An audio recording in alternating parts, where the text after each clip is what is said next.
നാരായണിക്കുട്ടിയമ്മയെ കാണാൻ സ്വാമി സന്ദീപാനന്ദഗിരി എത്തി.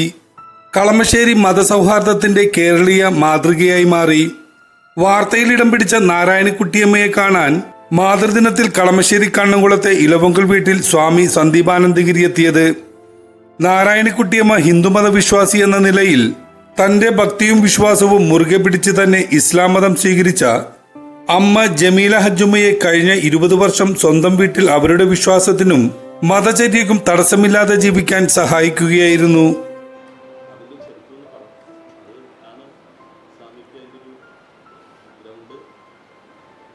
നിങ്ങൾ രണ്ടുപേരും ഒരേ വീട്ടിൽ തന്നെയായിരുന്നു? പിന്നെ അങ്ങോട്ട് വന്നു.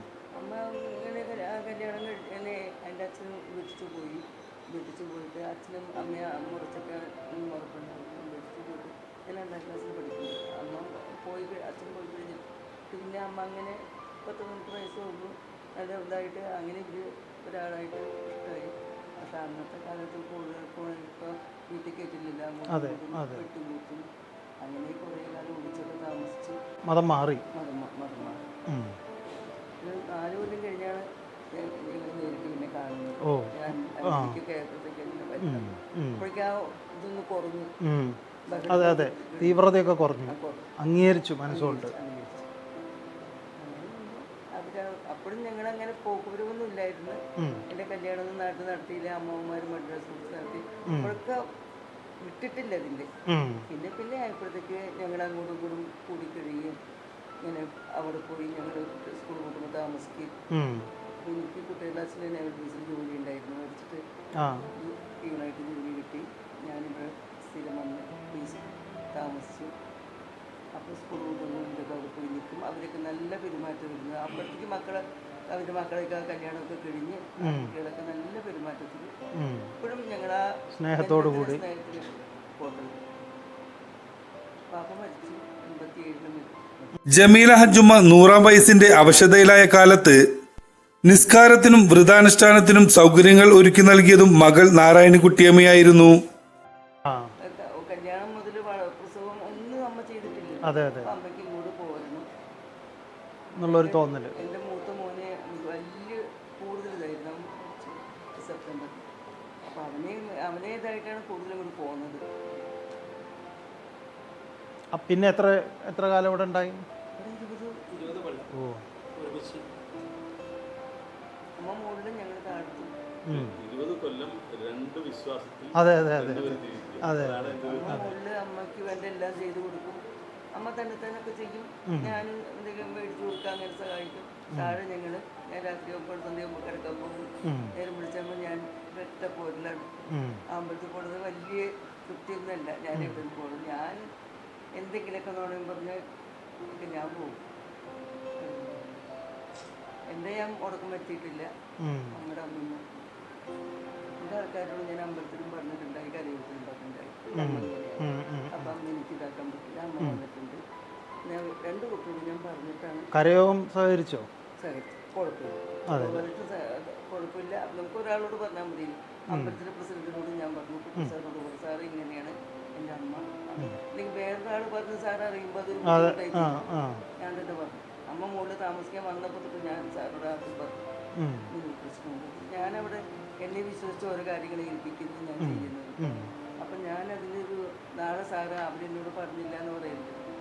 ഇപ്പോഴും ഞാൻ 2ാം ക്ലാസ്സിൽ കുട്ടിയാണ് അമ്മയ്ക്ക്. ഞാൻ പറഞ്ഞില്ലേ അമ്പലത്തിൽ പോകുള്ളൂ. അമ്പലത്തിൽ വ്യാഴാഴ്ചയായി ചോദിക്കും, ഇന്ന് എന്താ ആഴ്ച? വ്യാഴാഴ്ചയാണ്. പോണോ നിനക്ക്? പിന്നെ ഞാൻ മോളില്ല. വയ്യാതെ ഇരുന്നപ്പോൾ ഞാൻ പറയാതെ പോയിട്ടുള്ളൂ. കുട്ടിയോടൊക്കെ പറയും, മരുമോളോടൊക്കെ പറയും, മോളോടും പറയും. ഞാൻ അമ്മോട് പറയില്ല. പറഞ്ഞാൽ അവർക്കത് ഞാൻ അടുത്ത് വേണം. അതുകൊണ്ടാണ് ഞാൻ പോണേന് വേറെ വൈരാഗ്യമില്ല. നമ്മുടെ അടുത്ത് ഞാൻ വേണമെന്നും പറഞ്ഞു ഞാൻ പോകും. പറയാണ്ട് ഗുരുവായൂർക്ക് വരയ്ക്കും അമ്മോട് പറയാണ്ട് ഞാൻ സ്റ്റേഷനുകളിൽ അമ്മ കിടന്നിട്ട് ഞാൻ പോയിട്ടുണ്ട്. ഭർത്താവായിരുന്ന മരക്കാരെ അടക്കം ചെയ്ത പാലക്കാട്ടുള്ള പള്ളിയിലെ ഖബറിടത്തിന് സമീപത്തായി തന്നെയും അടക്കണമെന്ന അമ്മയുടെ അവസാനത്തെ ആഗ്രഹവും നാരായണിക്കുട്ടിയമ്മയും മക്കളും സാധ്യമാക്കിയിരുന്നു. തിങ്കളാഴ്ച രാത്രി ഒന്നും എന്തൊക്കെയോ പറയാൻ നോക്കുന്നു. രാത്രി 2 മണി 3 മണിയായിരുന്നു. ഞാൻ പറഞ്ഞ പുള്ളിക്കാർക്ക് എന്തൊക്കെയോ പറയണമെന്നുണ്ട്. പക്ഷേ ഞാൻ പറഞ്ഞു ഒന്നും പേടിക്കണ്ട. അപ്പോൾ പാലക്കാട് ഈ പാപ്പാടെ കബറിൽ കൊണ്ടുപോകണം എന്നൊരു ആഗ്രഹം അവസാന കാലത്ത് പുള്ളിക്കാരി പറയുന്നു. ഞാൻ അത് ചെയ്തോളാം എന്ന് പറഞ്ഞു. അതിന് ശേഷം പിന്നെ ഞാൻ ലാഹിലാഹിതാണ് ഞാൻ ദിക്കറ് പറയുന്ന പോലെ ഞാൻ വേറെ ആരും ഇല്ലല്ലോ ഇവിടെ. ഞാൻ കുറേ നേരം പറഞ്ഞു. അതുണ്ടായിരുന്നില്ല. കാരണം ഈ മരണപ്പെട്ടതിന് ശേഷം വന്നിട്ട് എല്ലാവരും ഇതൊരു വ്യത്യസ്തമായൊരു ജീവിത രീതിയാണ്. ഞങ്ങൾ സംഭവിച്ചാലും തുടങ്ങി ഞങ്ങളുടെ അമ്മമ്മ ഇസ്ലാം മതത്തിലാണ് ജീവിക്കുന്നത്. ഞങ്ങൾ അവിടെ പോവുകയും വരികയും വ്യത്യസ്തമായ ഒരു രീതി ഞങ്ങൾക്കുണ്ടായിരുന്നില്ല. പക്ഷെ ഇങ്ങനെയൊക്കെ ഒരു മാറ്റങ്ങൾ സമൂഹത്തിനകത്ത് ഞങ്ങൾ ചെയ്തുകൊണ്ടിരുന്നുള്ളത് നമ്മൾ അനുഭവപ്പെടുന്നത് പിന്നീട് ആളുകൾ നമ്മളോട് പറയുമ്പോഴാണ്. നമ്മൾ അമ്മമ്മയ്ക്ക് വേണ്ടി പൂർണ്ണമായും അമ്മമ്മയുടെ ആചാരങ്ങൾ പൂർണ്ണമായും എല്ലാ നോയമ്പ് 30 നോമ്പെടുക്കും. മാസത്തിൽ സുന്നത്ത് നോയമ്പ് എന്ന് പറയുന്ന അത് സുന്നത്ത് നോയമ്പ് എല്ലാം എടുക്കും. പിന്നെ തേടലും ആ ഭക്തി പൂർണ്ണമായും പഠിച്ച മതം എന്ന രീതിയിൽ പുള്ളിക്കാർക്ക് ഭയങ്കര പേടിയായിരുന്നു. കാരണം ഇവിടെ വന്ന് ഞങ്ങളുടെ കൂടെ ജീവിക്കുമ്പോൾ ആ മതത്തിലുള്ളവർ എങ്ങനെ പുള്ളിക്കാർക്ക് ഉൾക്കൊള്ളുന്നൊരു പേടിയുണ്ടായിരുന്നു. അപ്പോൾ കുറേ കൂടി കൂടുതൽ തീവ്രമായ രീതിയിലാണ് പുള്ളിക്കാർക്ക് ആ ഭക്തി കൈകാര്യം ചെയ്തുകൊണ്ടിരിക്കുന്നത്. പുണർത്ത എല്ലാ പുണർത്തും രാമായണം വായിക്കും. രാമായണം അവിടെ പ്രധാനം. സ്വകാര്യ ക്ഷേത്ര ചെങ്കോട്ടുകണി ഗണപതി അമ്പലത്തിന്റെ അവർ വിട്ടുകൊടുത്ത കുറെ അമ്പലങ്ങളിൽ ഇതും പെടും. നമുക്ക് കാണാൻ ഭാഗ്യം ഉണ്ടായില്ല. അതെ അല്ലേ? ഹജ്ജ് കഴിഞ്ഞിട്ട്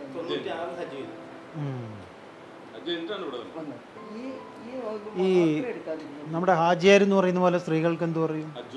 ഹജ്ജുമ്മ എന്ന് പറയും. ഹജ്ജുമ്മയായിട്ട് അവിടെ വന്നത്.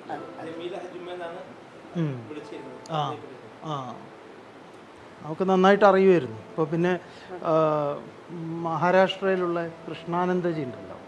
പിന്നെ ഞങ്ങളുടെ ഒരു അമ്മയുടെ സുനിൽ അതെ അതെ സ്വാമിജി അയോധ്യയിലായിരുന്നു. അറിയാൻ പാടില്ല. തിരുവനന്തപുരത്തുണ്ടോന്ന് അറിയില്ല. ഉണ്ടാവും. ഇനി അമ്മ വരുമോ തിരുവനന്തപുരത്ത്? തിരുവനന്തപുരത്ത് ഞങ്ങളെ സാറിന് അറ്റാക്കിയിരിക്കുക. സാറാണോ കൊണ്ടുപോകണം. അല്ലാതെ ഒറ്റയ്ക്കൊന്നും നോക്കില്ല. ഞങ്ങളുടെ പ്രസിഡന്റ്. അപ്പം പറഞ്ഞാൽ മതി നമ്മുടെ ആശ്രമത്തിൽ വരാൻ. അവിടെ അടുത്താണ്. രാമായണം വായന സമിതി പോകാറുണ്ട്. ഇതൊക്കെ സജീവമാണ് അല്ലേ? നാരായണീയ രാമായണം ചെറിയ സത്സംഗമൊക്കെ നടത്തും. അല്ല അത്രയൊന്നും ആയിട്ടില്ല. വായിക്കാനായിട്ട് ആരെങ്കിലും അതിനൊന്നും പ്രഭാഷണത്തിനൊന്നും ആയിട്ടില്ല. സനാതനധർമ്മത്തിന്റെ അന്തസ്സത്ത ഉൾക്കൊണ്ട ശരിയായ ഭക്തിയാണ് നാരായണക്കുട്ടിയമ്മയുടെ ജീവിതം സാക്ഷ്യപ്പെടുത്തുന്നതെന്ന് സ്വാമി പറഞ്ഞു. പലരും ഇകഴ്ത്തി കാണിക്കാൻ ശ്രമിക്കുമ്പോഴും കേരളം ഉയർത്തിപ്പിടിക്കുന്ന മതസൗഹാർദ്ദ മാതൃക ഇതാണെന്നും ഇതുതന്നെയാണ് യഥാർത്ഥ കേരള സ്റ്റോറി എന്നും സ്വാമി പറഞ്ഞു. ഏറെ നേരം വീട്ടിൽ ചെലവഴിച്ച സ്വാമി തിരുവനന്തപുരത്തെ തന്റെ ആശ്രമത്തിലേക്ക് നാരായണക്കുട്ടിയമ്മയെ ക്ഷണിച്ചാണ് യാത്ര തിരിച്ചത്. മകൻ KT മനോജും കുടുംബവും ചേർന്ന് സ്വാമിയെ സ്വീകരിച്ചു. CPIM കളമശ്ശേരി ഏരിയ കമ്മിറ്റി അംഗം VS സക്കീർ ഹുസൈനും സന്നിഹിതനായി. ന്യൂസ് 95 കളമശ്ശേരി.